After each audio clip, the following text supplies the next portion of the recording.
Tahun 2018 seharusnya menjadi tahun kejayaan bagi Tina. Bersama suaminya saat itu, ia membangun bisnis jual beli kayu di Cianjur. Uang mengalir deras, mobil terbeli, bahkan rencana umroh sudah di depan mata. Namun, di balik tumpukan kayu jati dan aroma serbuk gergaji, ada rahasia yang membusuk. Suatu pagi, seorang wanita parubaya datang menagih hutang yang tak pernah Tina ketahui.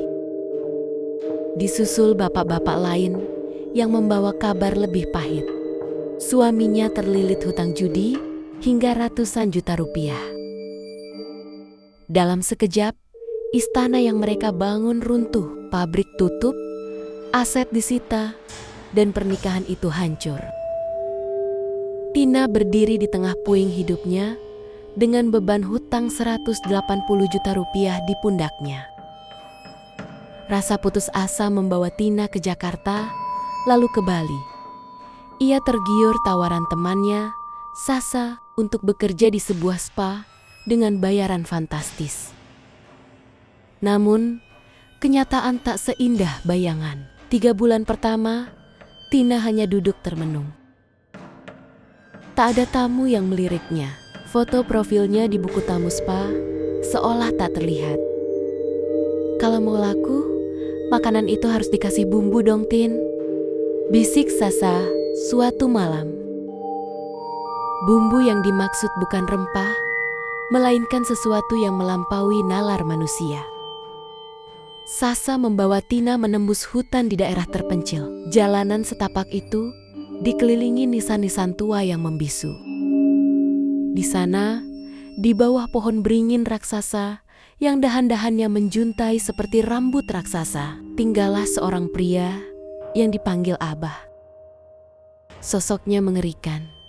Matanya rapat, tak memiliki bola mata, hanya tertutup kulit. Di belakang rumahnya terdapat sebuah makam yang disebut-sebut sebagai makam Nyai Ronggeng. Ritual darah dan mahkota emas. Kamu lahir di hari Minggu ya? Saya lihat wetonmu bagus. Kamu akan jadi anak emas saya. Suara serak Abah memecah kesunyian hutan. Ritual dimulai. Tina diminta meminum darah ayam cemani yang baru saja disembelih dengan keris tua. Sisa darah yang amis dan kental harus dibalurkan ke seluruh tubuhnya. Jangan dibasuh sampai kamu tiba di rumah, perintah Abah. Malam itu, dalam tidurnya, Tina bermimpi. Seorang wanita cantik jelita dengan tubuh bagian bawah menyerupai ikan, sosok Putri Duyung, datang menghampirinya. Wanita itu mengenakan kemben hijau lumut, selendang kuning pepaya, dan mahkota emas yang berkilau. Ia mengelus kepala Tina sambil berbisik lembut namun dingin, "Kamu anakku." Keesokan harinya, susuk dipasang. 4 jarum emas yang disebut susuk Nyai Ronggeng ditanam di jidat, bibir, dan area sensitif tubuh Tina. Seketika, tubuhnya terasa ringan, seperti melayang di atas tanah. Rasa percaya dirinya melonjak drastis. Masa keemasan yang semu. Efek susuk itu seketika. Hari pertama kembali bekerja, tamu sudah mengantri. Tina tidak lagi memijat. Para pria kaya hanya ingin duduk di sampingnya, menatap wajahnya yang kini tampak bersinar secara mistis, dan memberinya uang jutaan rupiah. Seorang pengusaha batu bara memberinya 25 juta rupiah hanya untuk pembuktian cinta. Hutang-hutang yang dulu menghimpit, kini lunas dalam hitungan bulan. Tina merasa di atas angin. Ia merasa telah menaklukkan dunia dengan kecantikannya yang berbumbu itu. Namun, ada satu pantangan dari Abah. Jangan makan daging mentah. Tina mengira itu hanyalah soal makanan. Ternyata, daging mentah adalah kiasan untuk menjalin hubungan dengan suami orang. Tanpa disadari, Tina melanggarnya. Ia jatuh hati pada seorang pria yang ternyata sudah beristri. Teror tak kasat mata. Seketika setelah pelanggaran itu, cahaya mistis di wajah Tina meredup. Tamu-tamu menghilang. Sebagai gantinya, sosok-sosok mengerikan mulai bermunculan. Tina mulai melihat wanita dengan wajah rata, seolah-olah kulit wajahnya dihapus paksa. Di sudut kamar, makhluk bertaring dengan mata merah menyala, menatapnya dengan lapar. Seringkali, saat ia makan, ia merasa kehilangan kesadaran dan makan dengan sangat rakus. Seperti binatang buas, membuat orang-orang di sekitarnya ketakutan. Puncaknya adalah saat ia kembali mencari Abah untuk meminta tolong. Ia bertemu dengan Abah dan berbicara dengannya. Namun, saat ia kembali lagi beberapa minggu kemudian, keluarga Abah memberikan kabar yang membuat darahnya membeku. Abah sudah meninggal 2 bulan yang lalu. Lalu, siapa yang dia ajak bicara selama ini? Pelukan di tengah badai.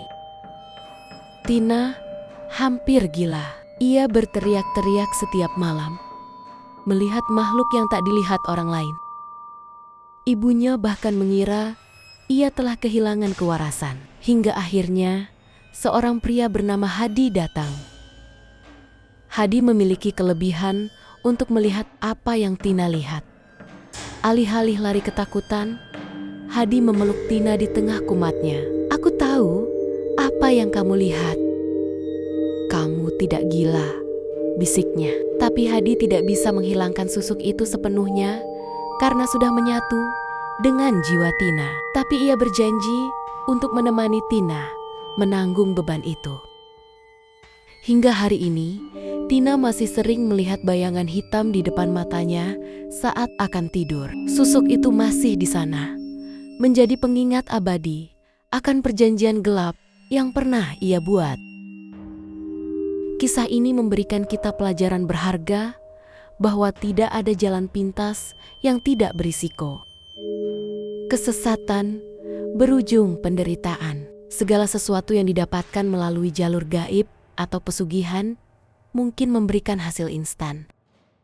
Namun ia akan meminta bayaran yang jauh lebih mahal daripada uang yang didapat, yaitu ketenangan jiwa dan keselamatan keluarga. Kejujuran adalah fondasi utama. Keruntuhan hidup Tina bermula dari ketidakjujuran suaminya dalam berbisnis. Sekali kebohongan dimulai, ia akan menyeret seluruh aspek kehidupan ke dalam kehancuran. Kesabaran dalam cobaan. Seberat apapun beban ekonomi, mencari perlindungan kepada selain Tuhan hanya akan menambah beban baru yang lebih berat. Penyesalan selalu datang di akhir, dan terkadang pintu untuk kembali tidak pernah benar-benar terbuka lebar.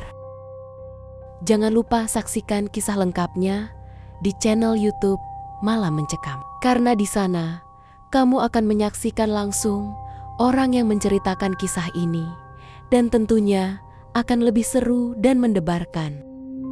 Terima kasih telah menyimak kisah ini. Sampai jumpa di kisah lainnya dari Malam Mencekam.